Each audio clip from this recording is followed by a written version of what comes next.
Now, apparently the handsome little boy from Marrickville has reset our relationship with China. Also, the Prime Minister would have you believe how many meetings, how many handshakes, how many cuddles. Of course, the reality is that many of the economic pressures that were placed upon our country as revenge for us trying to stand up to what China did, or more importantly didn't do when it comes to COVID, have now gone. So the money's flowing, everything's okay, right? No. China remains the aggressor, China remains the national security threat, and China came this close to killing members of our Defence Force on the weekend. There was an incident involving an Australian helicopter on Saturday evening. It was in what is called the Yellow Sea. This is the area, as you can see on this map, which is South Korea, North Korea, to the left, China. Now, China, all of this area remains international waters, but Australians are involved in trying to stop people smuggling things out of North Korea, past South Korea and onto the rest of the world. Andrew Probyn had the exclusive tonight at 6 p.m. on Channel 9 about how China almost killed Australian pilots. The Seahawk was intercepted by a Chinese J-10 Air Force jet. The PLA Air Force plane dropped flares about 300 metres in front of the Seahawk helicopter and about 60 metres above it. Now, the PLA, the People's Liberation Army, is of course China. For the most obvious of reasons, our government will never use words like China as the aggressor in this situation.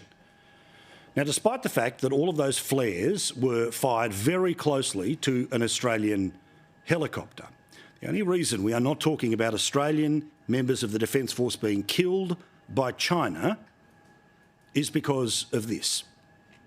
Only quick reflexes by the Australian pilot averted disaster. Minister, I've been told that this was so serious it almost took one of our choppers out of the sky. This was an incident which was both unsafe and unprofessional. Where is the outrage? Where is the indignation that China, yet again, does something to endanger the lives of the members of the Australian Defence Force? In that interview here, they're not even referred to as China, it's the PLA. The situation was one where only the skill of the Australian pilot is the reason why we are talking about the near miss as opposed to catastrophe. And it's not the first time that China have put our members of the Defence Force in danger. You'd recall last year a situation involving HMAS Toowoomba when, of course, the Chinese fired sonar at our divers and they were injured. You would also remember that the Australian public was not told about this incident until after the Prime Minister had returned from a meeting in the United States where he had met face-to-face with the Chinese President. You would also remember that the Prime Minister refused to say whether he raised the incident of one country's army versus another country's Defence Force, and whether he raised it face-to-face with the man who, of course, holds the keys to whether Australia will be punished or let off the hook economically. The Prime Minister, of course, did not raise it, and you could tell that by his own words. You're copping a fair bit of flack over it, accusations you didn't raise it with the Chinese leadership in San Francisco. Can you clear that up? Well, we've raised it very clearly through all of the normal channels. We had, when I was in San Francisco, there was no bilateral meeting with President Xi where you give a readout of what the events occurred. I don't talk about private meetings on the sidelines, discussions I have with any world leader. That's how you keep communications open. But I can assure you that we raised these issues in the appropriate way. What a disgrace. You saw the meeting face-to-face. Now, very obviously, it may not play out before the cameras, but, hey, Mr President, we've got 30 seconds. Can we just go over here? Don't ever do that again. Pretty simple, right? Oh, no, but it's China. The way that they could have a go at our wine industry or our lobster industry. Yet China, well, they, of course, said it was all garbage. They said it was not true. In fact, they even at one point in time said that it was Japan that was the particular concern. He even turned around and said that there was an implied threat in his response. Not only did he say, we weren't involved in it, but if we did do it, your Navy divers would have been killed.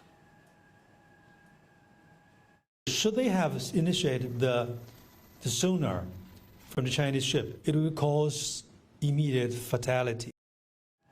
Again, let's go back to May of 2022. Another significant incident, this time involving fighter jets.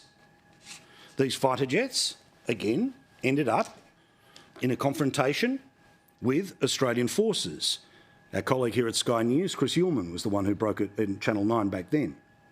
May 26, a RAF P-8 surveillance plane was on a routine exercise in international airspace over the South China Sea when it was intercepted by a Chinese J-16 jet fighter, which drew very close alongside and released flares.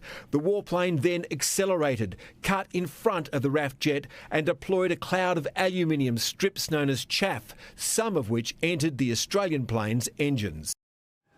And before that, remember the time when Australians who were flying planes had military-grade lasers fired into the windows of where the pilot was. Again, if it had burnt their eye, if it had distracted them significantly enough, just like the previous, near disaster. The Prime Minister at the time referred to it as an act of intimidation.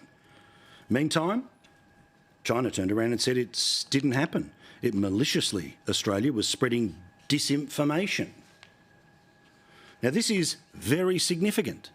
Do we need to go to war with China tomorrow as a result of it? No. But should people understand how close the latest incident was, and it is an upscale in China's attacks on members of our Defence Force. To all of the men and women who serve our country, doing the jobs that many people wouldn't even know that they are doing, we send them nothing but strength and love and admiration. To the government, who refuses to share the rage of the families left behind while these people serve overseas and get involved in these scenarios of near-death experiences with China. Could the government please muster the courage to be slightly pissed off, just slightly? But of course that would offend the special relationship with the handsome boy from the Housing Commission place in Marrickville with the dog Toto and all the other garbage we've had to put up with.